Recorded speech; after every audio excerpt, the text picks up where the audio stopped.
And because they were, and this I'm sure is just as it was intended, it became impossible for us to look at these issues without looking at them through a personal lens, examining what roles we might be playing in these issues. Maybe our roles weren't direct or deliberate. Perhaps our only role was that we were observing them. We were living them without really closely examining them. Why are people hungry on Long Island? Where do they get food? What do those people look like? Why do certain schools fail and some don't? And what price do we pay for that? Why is Long Island so separate and so segregated? Is there one Long Island for some people and another Long Island for other people? And if that is the case, is that okay with us? These were tough questions. In some of the sessions, I swear it was almost as if you could see a light bulb go on over somebody's head and they had sort of that aha moment. I know there were a number of them, and for me, there were a couple. One of them was in Jeff Kraut's healthcare session. One of the things we talked about was the influence of insurance companies on a system that should be called anything but healthcare.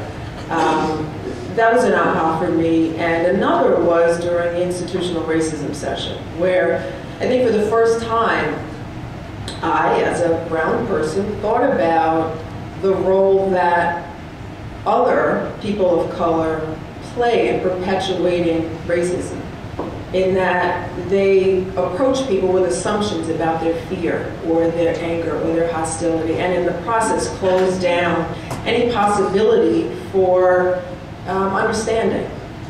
That was an aha moment for me, and I think it was Ned who brought that to light to me, although he probably doesn't even realize that. When these opportunities presented themselves, that's when those magic marker team building exercises really came into play. That's when they showed their worth. Because the connections that we made through those exercises, as we learned about each other, as we learned how much alike we were, how much we had in common, those things helped us cut through titles, positions, statures, zip codes, access and privilege. Those things no longer mattered. And what we were reduced to was our common denominators, that we were Long Islanders, that we realized there was a lot we didn't know. And that was okay, because we were willing to learn, and that we wanted Long Island to win.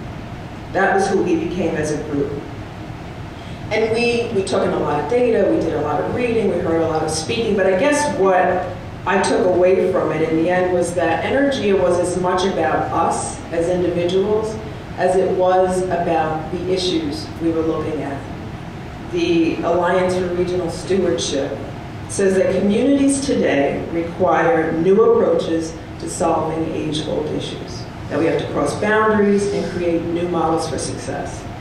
On Long Island, that means, that requires that we deliberately, decidedly abandon our habit of working and planning and thinking in these silos, in these separate, unequal, disjointed silos, so that we're not only welcoming, but we're inviting new players, new approaches, and new ideas to the future of Long Island.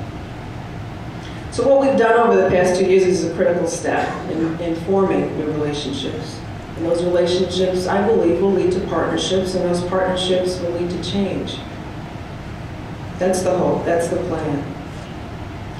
In preparation for tonight, some of you know I asked a few of you to tell me what your big takeaways were for Energeia, and I thought it was worth sharing them, because I think we all found this was an outstanding experience.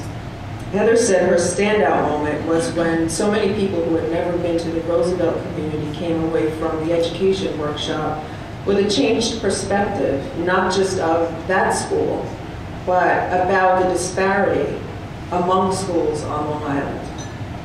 Rob Ripp and Mark Hissey said they were surprised to see how insular Long Island is in lots of different ways, politically, economically, socially. Dave Panetta said his moment was during the institutional racism session, where he learned that white males are considered the privileged group, and therefore, in instances of racism, they're seen as perpetrators and never as victims. That was a very interesting day that we spent together. Mike Dawidziak also singled out racism, the racism session too, and said he was surprised that we hadn't made more progress than we have. Lots of good feedback. I got a lot of good feedback from people, but it was interesting that the one thing that was common among most of the responses I got from people was something that has nothing at all to do with the Energeia mission, although maybe it should, and it had to do with friendships, relationships, connections. And I think that's meaningful, not just on a personal level, but it actually is meaningful to the work that we're doing. Because knowing people who are sort of off the beaten path, having new resources, new perspectives, is going to make the planning, the visioning for Long Island that much more robust, that much more relevant to more Long Islanders. It's the isolated thinking that has got us in the position that we're in today, which we all learned and repeated many times over in our sessions. Because of Energeia, I know that if I've got something brewing, if I'm thinking about something with broad scale, I can call the Trieber Group and Phil's going to take my call. And I can call Winthrop Hospital and the DA's office and any number of other places, because now I've got Energeia people there who are going to hear me out and who are probably going to link arms with me to work on big ideas. So what we did is meaningful, for sure, but it really is just a down payment. We've come a long way these past 2 years, and I really can't believe it has been 2 years, but as I think everybody appreciates, this is where we really shift into the real work and what's really important. And we figure out what we do, how we harness the momentum that was built over 06, 07, and now 08, and turn that into action. I will sum it up by sharing comments from one of my favorite poets, Dr. Maya Angelou. She says that you did what you knew how to do, and when you knew better, you did better. Because of Energeia, we know better. I don't have solutions. I'm not here to propose them. We all know what the questions are. I think together, with the brawn, the resources, the intelligence in this room, we can come up with the answers. Thanks for a terrific year.